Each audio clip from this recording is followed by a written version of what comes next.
So just to kind of start off with, I just want to know as a whole how the system of the flock cameras work. Sure. So we will have 57 license plate recognition cameras in the city of Eugene. The cameras are set up strategically in areas of main points of ingress and egress, main arterials, focused at retail stores and businesses, so that and when vehicles travel past the cameras, it captures a license plate and the rear of the vehicle, and then it can send out real-time alerts to officers, or it can capture the data from plates that cross in front of the cameras, and it can be searched later on by officers using it as an investigative tool. And how do those real-time alerts work? Like, what's in your system to get those alerts? Sure. So they call them hot lists, and if an agency has reason or probable cause for a vehicle associated with a person involved in a crime, per se, then it goes on a hot list, and it's through the National Crime Information Center, so NCIC. And if the vehicle crosses by a camera and the officers are set up to receive alerts, then it will alert the officers that this vehicle. So the best example is like a stolen vehicle. So officer takes a report of a stolen vehicle. That vehicle then in turn gets entered into NCIC, and when it crosses by a plate, it can alert the officers that this vehicle is in this location at a certain time. And then the officers can then go to that location to try to locate the vehicle. Absolutely. And when it comes to, obviously, the cameras filming, you know, you guys are specifically using this to read license plates when it comes to, again, that information that you get in. This isn't used, like, for, say, you know, on the camera you catch a crash that happens. You know, what are kind of like the parameters with it? So it's for law enforcement purposes only, so only law enforcement can access the data. It can't be used to capture like an accident per se at a certain time or location, but what it can do is it can direct officers with objective evidence to an area. So another good example is a shooting that occurs at a certain intersection in the middle of the night, and the witnesses give a vague description of a vehicle, and the officers can then in turn look or search the license plate reader cameras in and around that area to try to get a license plate and then give them evidence towards who may have committed the shooting. Right, and with those license plates, are they only filming the back of the license plates, or are you getting the whole vehicle when they're passing by these flock cameras? It's intended to only capture the rear of the vehicle. Sometimes you can get a little more portion of the vehicle, but you're only getting the rear license plate of the vehicle. And obviously, when it comes to, I mean, community concern has been that there's tracking, you know, with everyone with this data. Specifically, you said that it's just when you guys get that tip, you know, like how specifically does that work to, like, you know, ease community concern when it comes to this is how we're using it? Just kind of like that parameter. Sure. So there's no facial recognition involved in any of this. It's simply capturing the data of license plates and then vehicle characteristics of the vehicle. And so to ease community concern, there's rules that prohibit, you know, one of the main concerns right now is immigration. There's rules in the state of Oregon, it's the sanctuary laws that prohibit the use of any technology for the purpose of immigration, deportation issues. There's also concerns about reproductive health care. There's no laws in the state of Oregon surrounding reproductive health care, and so it's not something that police officers would use the information for anyways. So it can only be used for law enforcement purposes, and that's the reason that would help ease the concern. The other thing is there's policies and internally city ordinances, rules around the state surrounding the use of a law enforcement law enforcement databases, and those rules and regulations then in turn say we can't use them for personal reasons. We can only use them for legitimate law enforcement purposes, and so the officers then in turn have to abide by those rules, and there's oversight in that. And we also have systems in place within the system that can allow us to audit internal networks and also external network searches. So we always know what the reason for the search is, and to make sure that people are using it for what it's intended for. And when that reason is put in, how quickly does a license plate come up once you put that in your system? It's within seconds. It's pretty instantaneous. Probably the best example of it is the double homicide that Lane County Sheriff's Office was investigating. When they asked for our assistance in locating that vehicle, we entered the vehicle into the system, and within 5 minutes we're able to identify an area in which it traveled past. So it's pretty instantaneous. And for the backlog, how many days are you keeping that data of license plates for? So the data of the license plates is kept for 30 days. It's cloud-based, and then it's removed from there. So it's 30 days. And the officers, if they do capture the data and it's evidentiary purposes for a case, they can download it and keep it in our digital management system. And so then it would be retained for the rules pertaining to like however long a case, to adjudicate a case. And when it comes to, obviously, when say someone has a tinted license plate or a covered license plate, how does that work? What are your parameters to be able to go about that if someone is hindering being able to see their license plate when trying to track them? So the cameras are also have some capabilities to identify unique vehicle characteristics, and so that's also a tool to help identify vehicles that may be involved in a crime. So if somebody tries to conceal it, there's other ways to identify a vehicle. If we capture a vehicle in a certain location, then we can go back and officers can then direct them into an area and look for other video surveillance or any witnesses or anything that might help them solve a case. Right. And can you speak to more of the statistics of what these cameras have been doing? Like how many out-of-state cases have you guys helped with finding suspected criminals that have come into the Eugene area? Sure.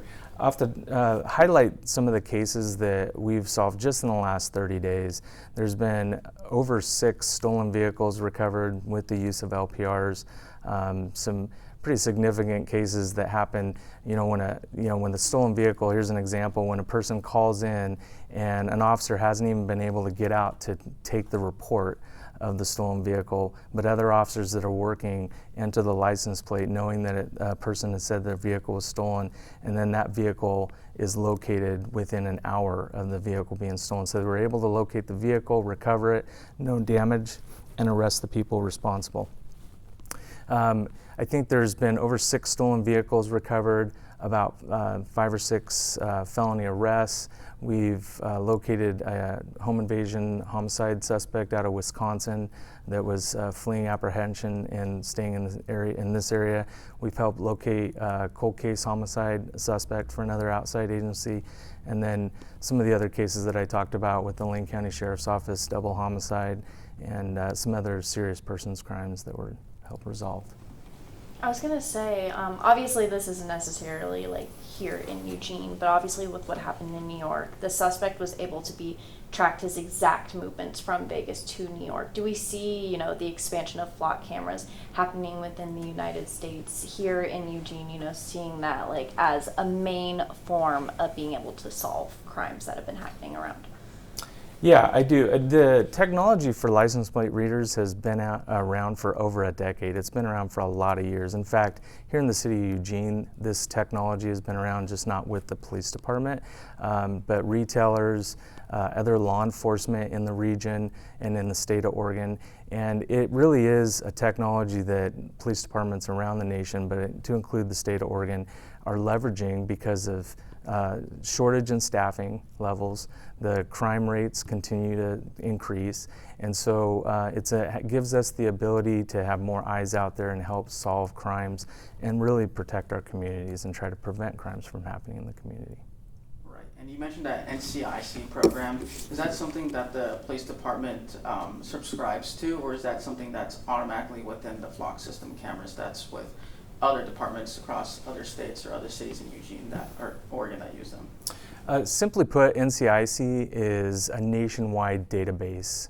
And we have also a law enforcement database system in Oregon, so LEDS. So that's something that my entire career, and for as long as it's been around, it's something that it enables agencies to enter information on wanted people, missing persons, Amber Alerts, welfare checks, stolen vehicles, all those kinds of crimes, and it gives the ability for officers in other jurisdictions to, when they run the plate, for that information to pop up, and gives us the ability to take action when necessary. Kind of going off of that, when it comes to, say, a case where, you know, especially like you said, like Amber Alerts, a lot of information is shared, a lot of pictures are shared when it comes to trying to track down that said suspect and the vehicle that they're in. Could we see these flock cameras, you know, being used to, and that, not necessarily the information, but again, that photo to the public if it comes necessary? It would depend on the type of case, and it would depend on if somebody was arrested in the DA's office, and whether or not we could put that information out. So a lot of the same applicable rules, regulations, laws for disseminating information in the media would apply with evidence that we collect from flock cameras. Yeah, and that system that you use, is it only on the computers here in the police department, or can that be used on mobile apps, on phones, or even Apple Watches? So I don't know about Apple Watches, but the flock system is web-based, and so there is an app on, it can be accessed on a phone. Most of the time officers use the mobile data computers in their cars. It can also be used on a desktop computer, so web-based. When it comes to specifically just kind of overall, what is your guys' media response when it comes to flock? You know, a lot of emails have been coming into the station, you know, saying this case was so-and-so solved because of flock cameras. You know, what is, you know, the media contract behind flock with you guys? I don't fully understand your question, the media contract. Just like when it comes to sharing that information, you know, when it comes to flock as a whole, like showing that, you know, you guys use flock cameras and getting that information out that flock cameras were used in this investigation. Yeah, I think it's a good opportunity for us to share with the public what we're doing and how we're leveraging technology for successful aids in apprehending people that are committing crimes against our community. I think the community has an expectation that we're out doing our best to try to solve and bring resolution to crimes. It's an opportunity for us to collaborate with our partner agencies in and around Lane County and through the state of Oregon. And I think that it's important for us to share that with our public and through the media. Right, and when you get that like little alert or a license plate of a suspected criminal or someone who robbed a house or something like that, how do you guys safely apprehend someone knowing where they're going and where they've been? So it's an evidence tool is the best way to explain it. So when an officer enters a plate or a vehicle description, and the only thing that they get is they get an image of the rear of the vehicle, and they get an enlarged image of the plate. And I have pictures that I'll show you guys for you guys to see from what my work vehicle looks like. So the officers then take that information and then they go to either an area where the vehicle was spotted, and then they can canvass and they can look for witnesses, or they can look for other video surveillance. Once they determine if there's probable cause to continue looking for that vehicle, or if that vehicle was involved in a case, then it would be the same rules or the same trying to think it would be the same. We would operate in the same fashion to do it safely, which would mean whether or not we slow down the investigation, and because our main goal is to try to apprehend somebody without anybody getting hurt and the safest way possible. So that might be following them to a location, getting enough resources involved so that somebody's able to be taken into custody safely. I think I understood your question. I know you said that specifically there are 57 cameras around Eugene and around again when it comes to, you know, retail places and things like that, but is there like anywhere in particular that have been hotspots so far that you have seen when it comes to using these cameras and they've been used a lot in these areas? There's no one geographical area that I can point to that has been more involved in the apprehension or the assistance in resolving cases. I've seen it all throughout the city because our crime is, you know, happening everywhere in the city, and so I've seen them be a successful aid throughout the city. Right, and were these cameras strategically placed in certain areas where they were put? Because I noticed some are at intersections where on main streets, or some are near residential areas. So how was that decided where to put the cameras at? We took caution, and specifically we wanted to keep the cameras mostly out of residential areas, specifically main arterials, thoroughfares in and out of the city of Eugene.